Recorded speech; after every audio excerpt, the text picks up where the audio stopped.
You are live and you can get started. All righty.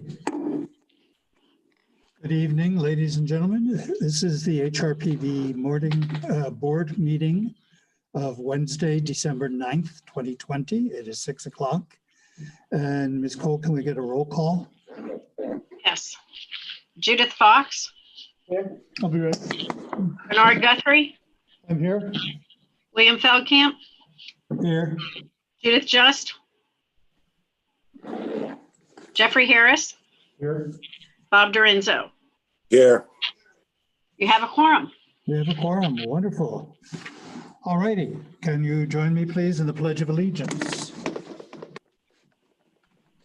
I pledge allegiance to the flag of the United States of America and to the republic for which it stands, one nation, under God, indivisible, with liberty and justice for all.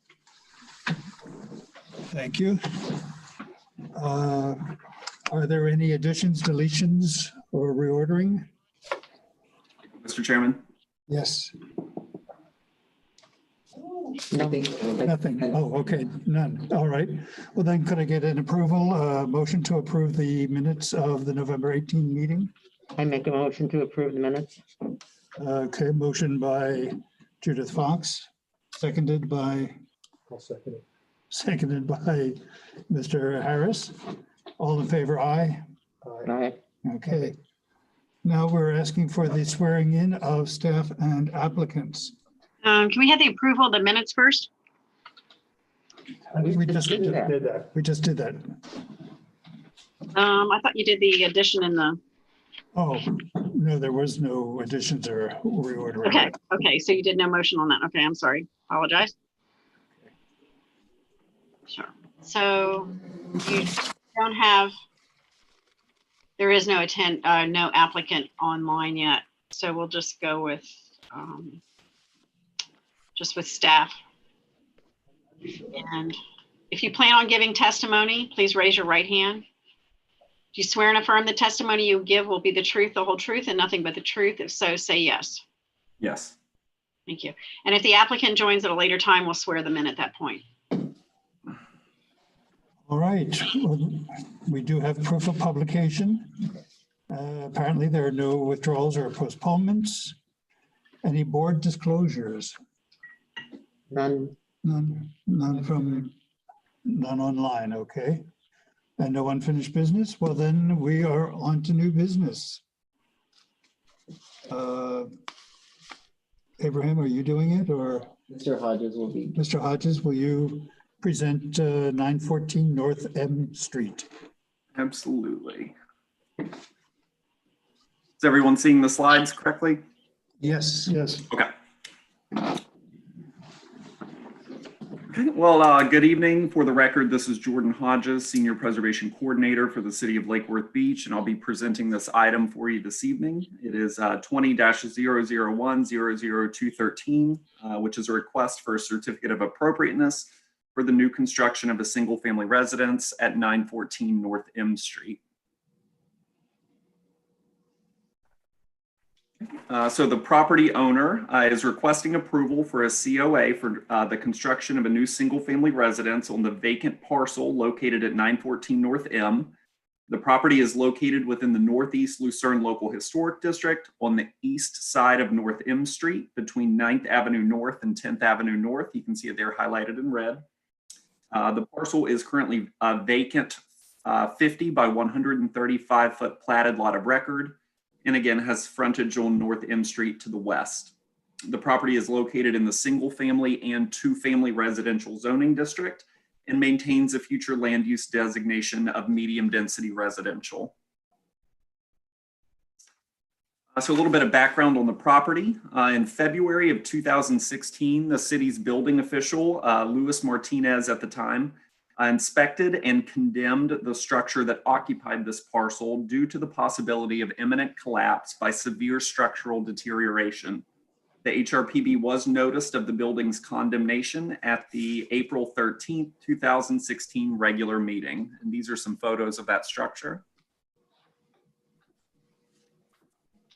Built in 1938, the building was a small 2-bedroom single-family residence designed in a wood frame minimal traditional architectural style.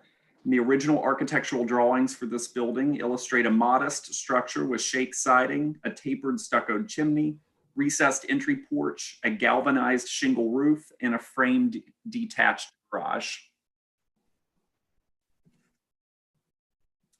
This is the parcel as it sits today. It's vacant. This is a wider photo showing the adjacent properties. The property to the right just received a tax exemption for window and roof replacement.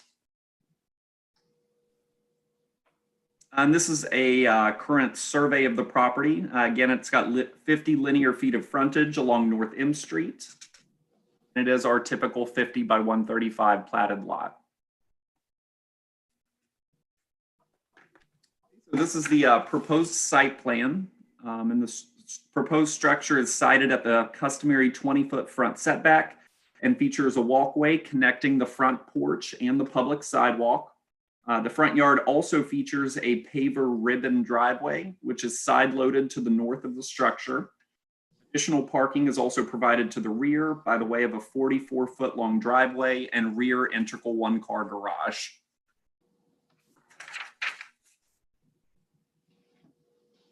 The project as proposed is consistent with all site data requirements in the city's zoning code. It meets off-street parking requirements and complies with all impermeable surface requirements, building lot coverage, etc. The front yard impermeable surface calculations were not provided by the applicant, but it didn't look like they were over. But we did condition that prior to permitting that total would be provided and that it should be under the 250 foot square foot maximum allowed by code.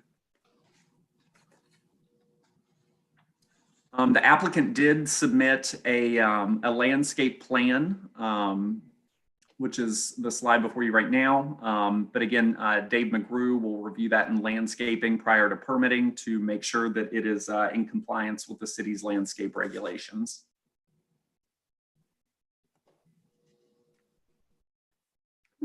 So the overall design of the residence is a kind of a modernized version of a craftsman bungalow. These gained widespread popularity throughout the United States between the 1910s and 1930s. And we'll kind of jump into the front elevation. So this facade kind of features an asymmetrical appearance with a primary mass under a broad gable roof, and then it has a small covered porch under a subordinate gable. The porch is supported by 3 lightly tapered columns clad in smooth stucco, and the facade features large bays of single hung windows with divided light patterns and compatible window trim and sills. And the design features 2 exterior cladding materials, which is a wood lap siding and then a medium rough stuccoed texture, which we'll get into that later in the design guidelines portion. And then the roof features a dimensional asphalt shingle and exposed rafter tails along the north and south facades with decorative brackets on the east and west facades. This is the proposed floor plan of the building. We'll just go through that really quickly, but it's a walk into a large living, dining room, kitchen area, 3 bedrooms, one with a Jack and Jill bath, or similar to a shared bathroom, and then a master suite and a rear one-car garage at the rear.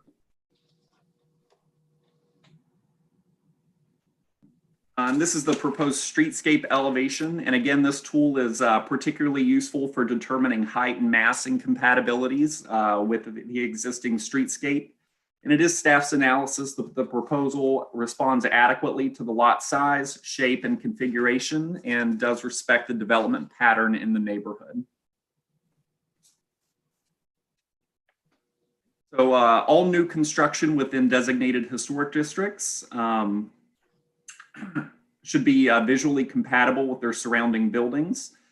New buildings should take their design cues from surrounding existing structures using traditional or contemporary design standards and elements. Building design styles, whether contemporary or traditional, should be visually compatible with these structures or with the remaining structures. In approving or denying applications for certificates of appropriateness, the city shall also, at minimum, consider the applicable guidelines, which help define visual compatibility listed in LDR section 23.5-4K3A. And staff did provide answers to all of those criteria within your staff reports. Okay, so as proposed, again, the design is a modernized version of a craftsman bungalow.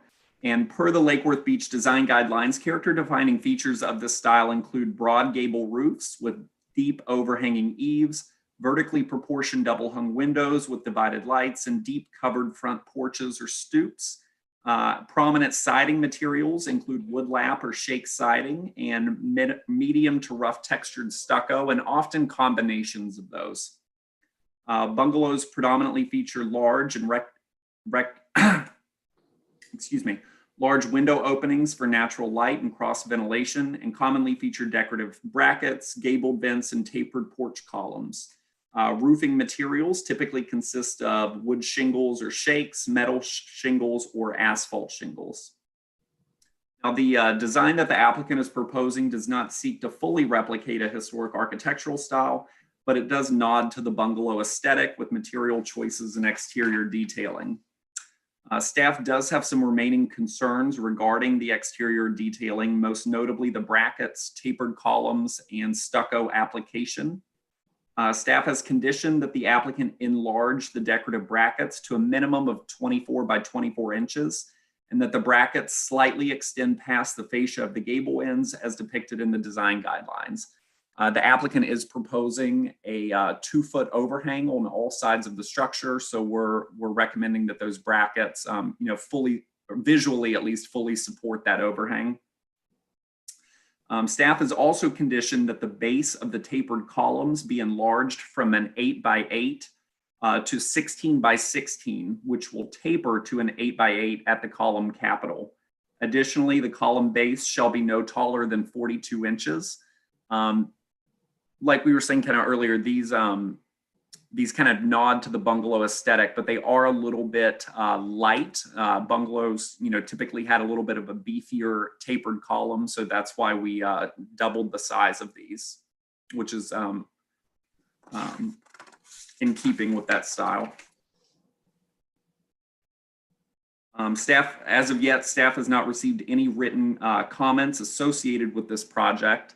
But in conclusion, the proposed application is consistent with the city's land development regulations as conditioned, and the structure's design and site plan are generally consistent with the Historic Preservation Ordinance and the Lake Worth Beach Design Guidelines. Staff is recommending approval with conditions, and we can kind of go through those. I'll just run through those now. So the first, the windows and doors shall be wood-clad, aluminum, or fiberglass, subject to staff review at permitting. All proposed exterior entry doors shall be compatible with the bungalow architectural style and shall be reviewed by staff at permitting. Number 2 is our standard window recess, 3 inches from the finished face of the exterior wall to the glass. Number 3, that the glazing shall be clear, non-reflective, and without tint.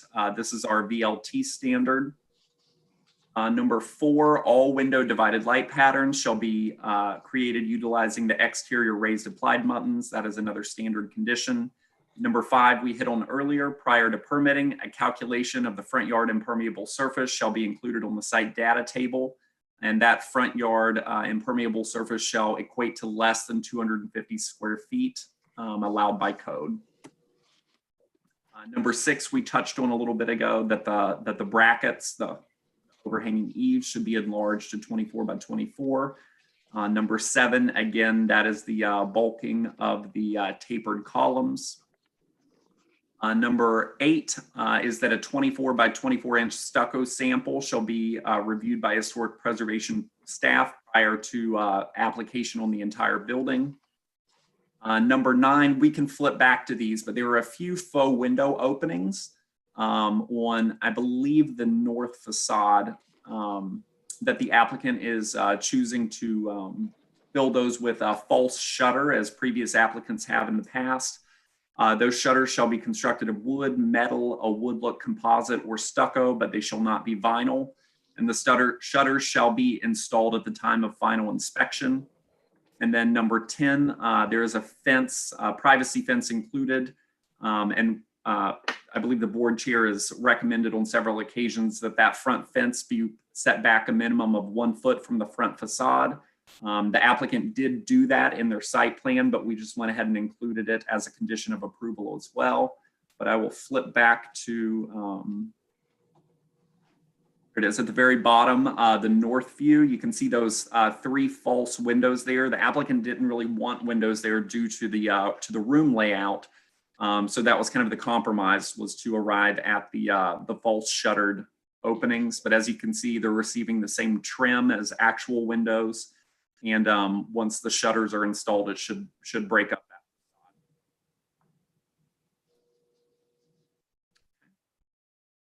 facade. So that ends my presentation. Can you open it up to comments?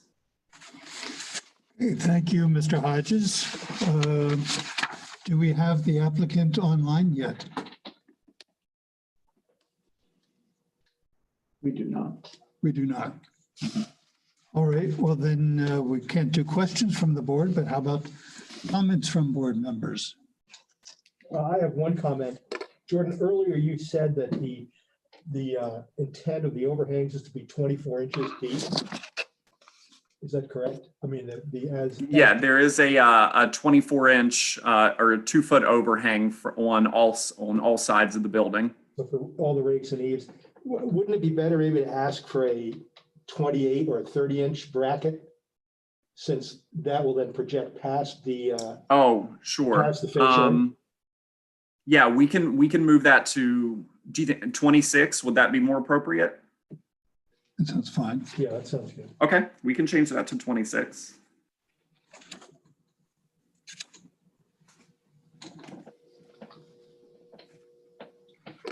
Anything else, Mr. Harris? No, that's it for me. Okay, Ms. Fox? Now, they have a rear garage. Do they have a drive? I mean, does it back onto an alley or?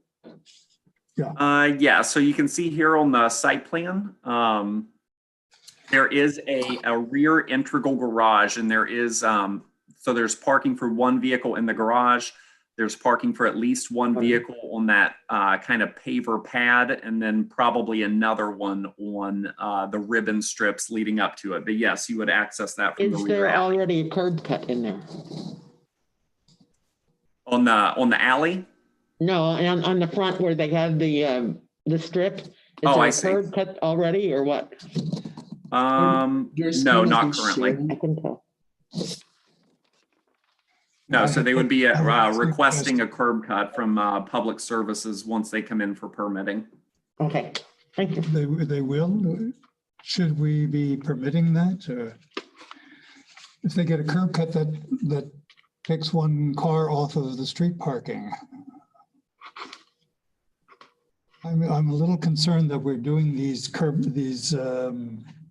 driveways in the front And the back. and the back. I mean, I suppose it could be used for your trailer or your vacation home or something, but that takes whether it's a curb cut or not a curb cut. I think I would be a little leery about parking there. So, well, yeah.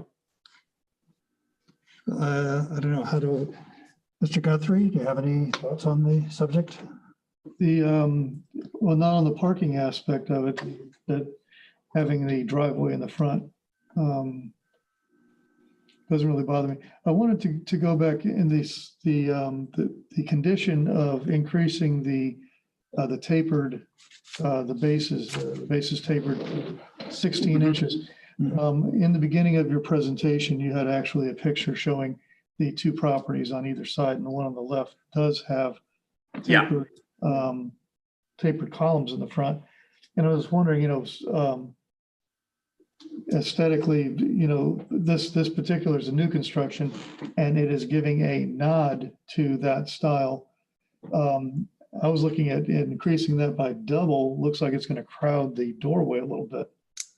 That entrance doorway. If you can go back to that Take a look first at the picture, at the image with the two houses on each side. Can you go back to that? Jordan, I don't think your screen is sharing anymore. Oh my gosh, I'm so sorry. I've been flipping through slides this whole time. Good thing you're decent looking, sir. Enjoyed looking. Golly, guys, one moment.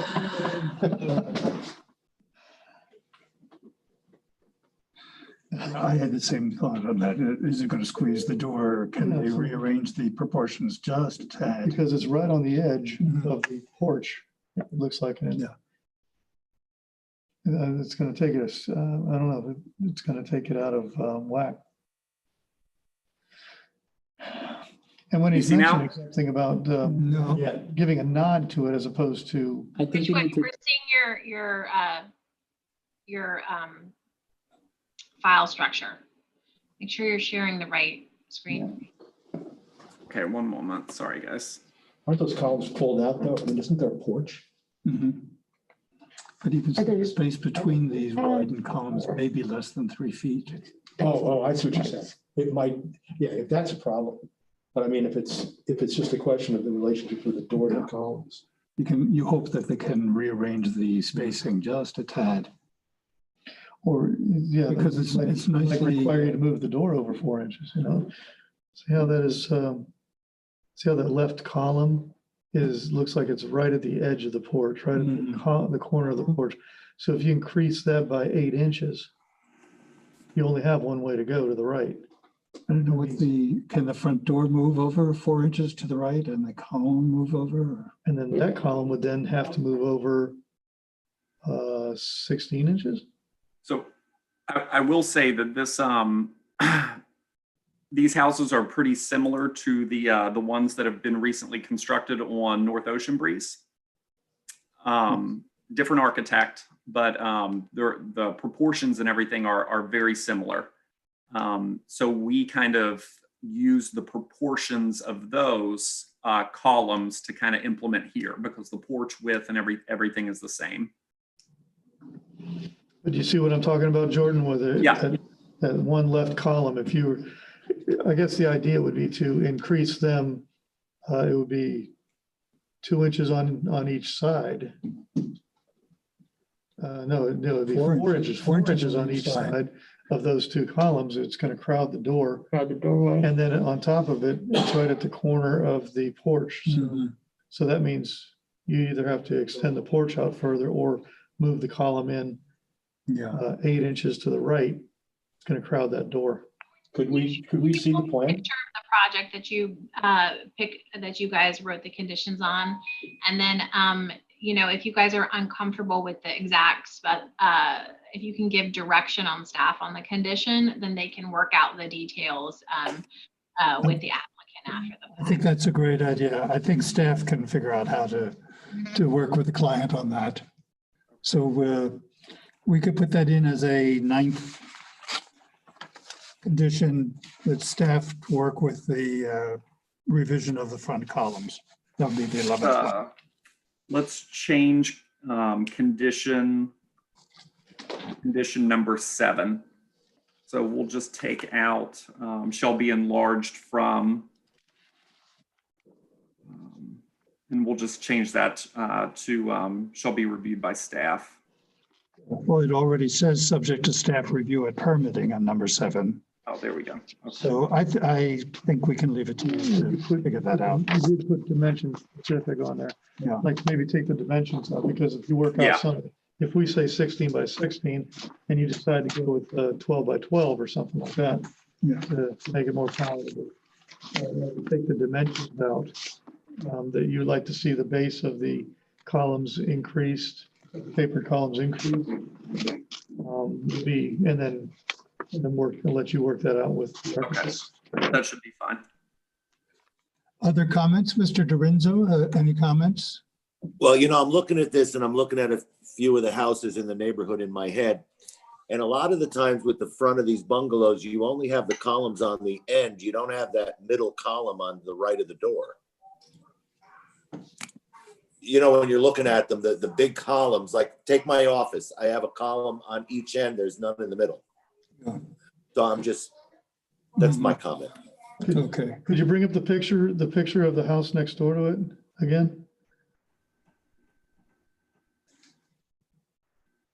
Wow, look at the size of Boy, the. those are some big The columns. other one to the left, that's kind of like my office, has the bigger ones Yeah. on the ends.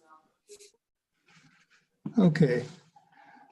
Other comments from board members? I just had one question. We're asking for a stucco sample. Is that to review what the finish of the texture of the stucco or what? Yeah, when they're ready to stucco, we typically have them do like a 2 foot by 2 foot sample that will come out there and review prior to them stuccoing the whole building. But you're reviewing it for finish, texture? Yeah. Both? Okay. You sounded like you had some reservations about the stucco, the finish on that. Was there something else you wanted to add to that? No, they're proposing a medium rough, which is open to a lot of discussion on what a rough stucco is. But we have some good photos in our design guidelines, which is kind of what we go off of. And again, we'll be reviewing that in permitting, or during the construction. So I don't have any major concerns with that. I have two quick concerns. One, I'm very happy that you have increased the size of the brackets. The location of the upper brackets, I think historically they've been more close to the center of the slope rather than in that upper quarter. But again, if you could take care of that during permitting. Yeah. Almost like an addition of. Well, in fact, that the boards that project, that are cantilevered, are held at the top by the two boards coming together and at the bottom by the bracket. So one would expect that the other bracket would be pretty much in the middle of that slope. So at more of a midpoint. Yes. Yeah. And I'm sure there must be lots and lots of examples here in town that we could go off of. And other than that, I think the applicant and you folks have done a great job of taking care of all of the issues. My only remaining issue, as Ms. Fox mentioned, is do we really want that driveway in the front? There's a Can garage we go in the back to that front. site plan? This one? No, yeah, this is good. There's no place to go. Yeah, I would prefer not to have that little driveway. I know we have permitted them, but this is a fairly well-parked But street. haven't we just permitted them if they went to a garage? Yeah. I mean, Our this goes design to the window. guidelines state that when we're doing a driveway in a front yard, yes, that they lead directly to a garage, to a carport, or that they be completely side loaded to a structure, which is what the applicant has attempted to do here. Also, if you drive up the 700 and 800 block of M, the majority of the houses have driveways in the front. All those little bungalows in the 700 block and the 800 block, the majority of them have either street facing garages or driveways in the front. So you have no problem with this, Mr. Dorinzo? Not at all. In fact, my first house that I bought in Lake Worth was 717M, and it has 2 parking spaces on either property line in the front. I think from the time it was built, that's an awesome little bungalow up the next block. And I'm just mentally going up the block, and the majority of the homes have front driveways. So, I mean, to me, it'd be consistent with the 700 and 800 block, 900 block of M Street. Jordan, what's the scale on the width of that driveway? Because if the lot is 50 feet and the driveway width is less than 11, there still might be room to park 2 cars in front of the driveway tightly, if they were smaller, not giant things. I believe it's 10 feet. Yeah, so there'll be 40 feet still in front of so just gives you some perspective. I'm sorry, Aaron, it's 9 feet. Oh, it's 9 feet. Oh, wow, that's really tiny. So just some food for thought there. I don't really care what you all decide either way, but with it to the side, it may be not quite as, it's not ideal to have more curb cuts, obviously, but it is as minimal of an impact, I think. Jordan and Abe worked with them to do that.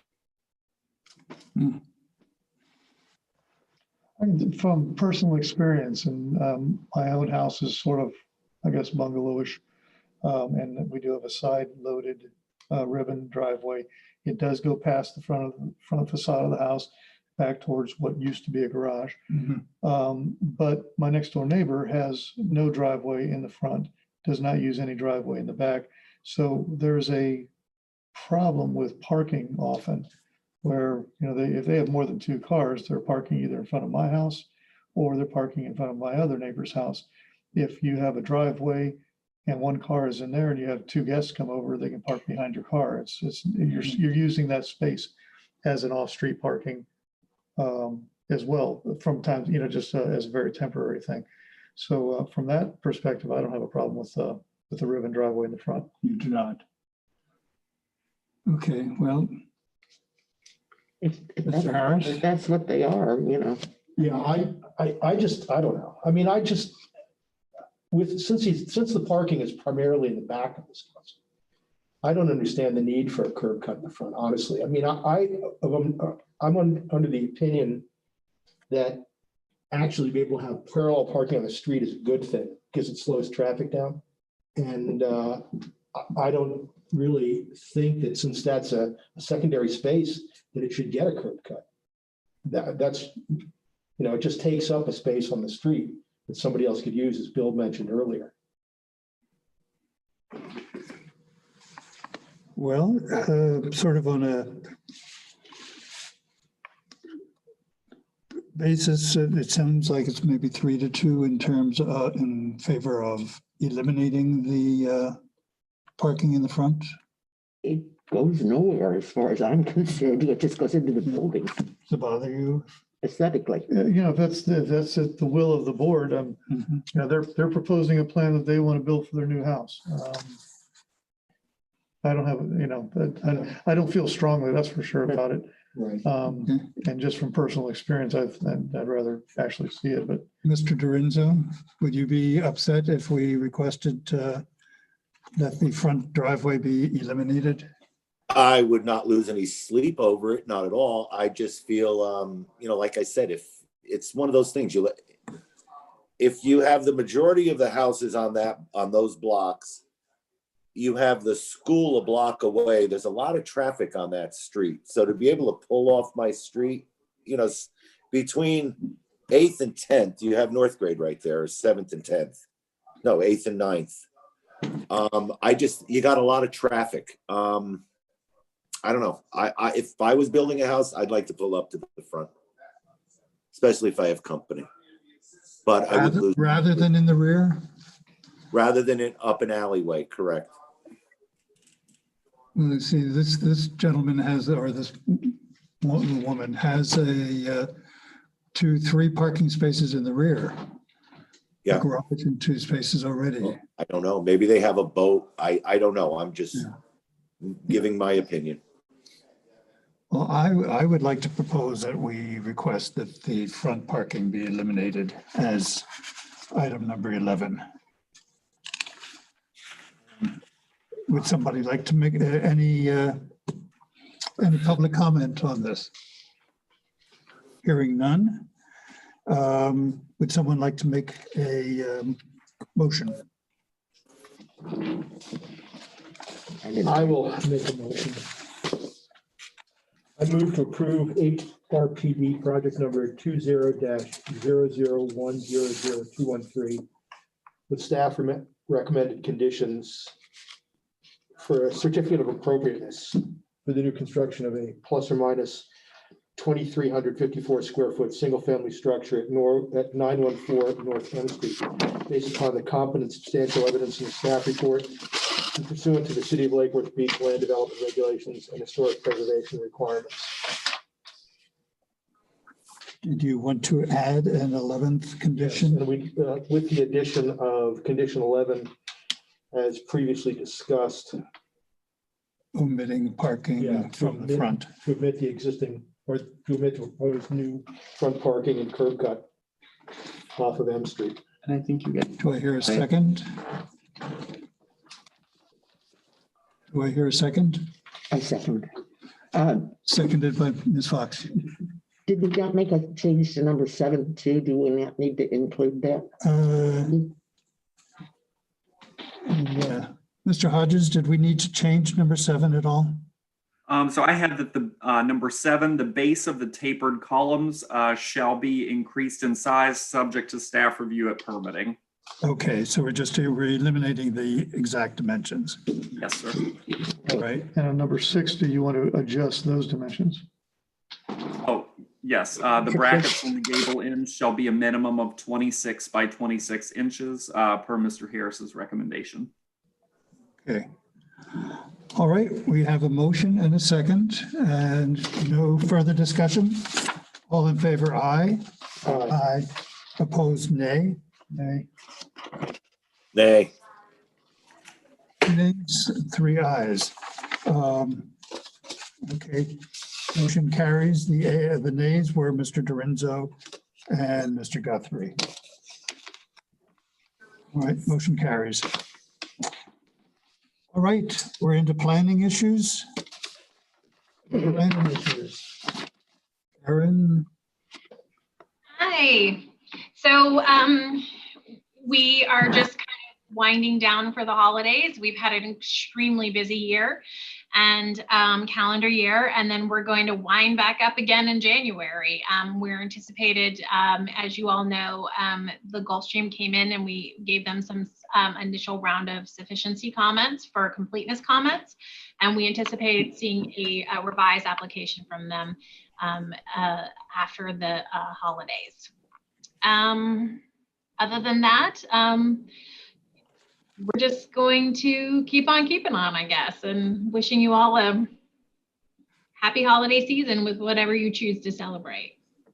wonderful. Thank you. Any other department reports? Hearing none. Board member comments? No?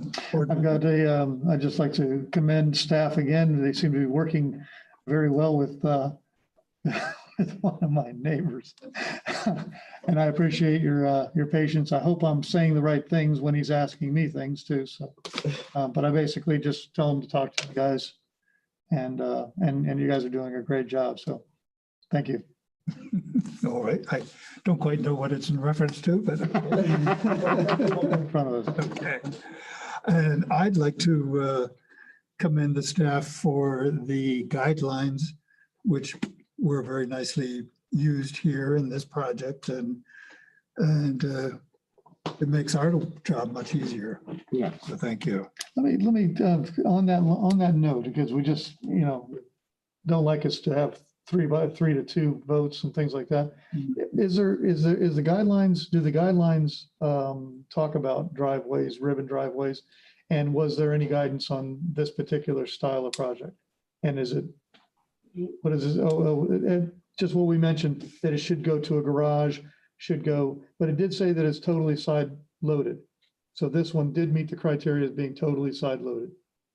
so for, if someone, say don't think of the new construction, just review, just someone has a home and they want a new driveway in the front. Based on the guidance we have and the design guidelines, if it's completely side loaded, it doesn't exceed about 10 feet or 1 car wide, we're able to review that administratively. And we typically do encourage the ribbon design pattern for front yards. Question. Mm-hmm. Mrs. Diaz sells her house 3 years from now, and Mr. Jones comes in and wants that ribbon driveway on the side. Is that just a staff situation where they meet all the guidelines? If they're meeting all of their zoning, potentially. Yeah, okay. If it's completely side loaded and done in that way per the design guidelines, yeah, they could potentially do that. Wonder if But that's for Miss- something that, you know. that Aaron should be looking at. It seems to me that it would depend on whether there was already something in the back or not. If there's already parking in the rear, Yeah, that comes. are we going to allow parking in the front and the rear? Yeah, it's a good question. Yeah. I mean, it is definitely a good question, and we'll take a look at it. So it becomes difficult. Now, just keep in mind that they also, in addition to the design guidelines, there are code requirements for landscaping and a front yard. So getting any more, and especially for new construction, with some of what we're seeing, getting any more than really a ribbon in the front at all, even with no rear driveway, would be pretty difficult with the impervious requirements and the landscape requirements. So all of those things together usually lead even people outside the historic district to a ribbon driveway configuration, and we're seeing those pop up in the outside of the district to meet our impervious, which encourages better drainage throughout the city. So there's not, usually, and we always try to encourage rear whenever possible. Yeah. But sometimes some of our alley conditions are not, don't work for a rear parking situation. So really we have to be careful. It has to be on a case by case basis. Okay, thank you. Any other comments? 3, 2, 1. Move to Move adjourn. to adjourn. Anyone? Moved and seconded. We're adjourned. Thank Have you. a beautiful holiday, everybody. Yes. Really Happy New Year. appreciate all of your hard work. Happy and holidays. Happy Yeah. holidays. And thank you for volunteering and contributing to your city. We definitely we just appreciate that so much. And I know, having been on the board, what it takes to make that commitment every month. So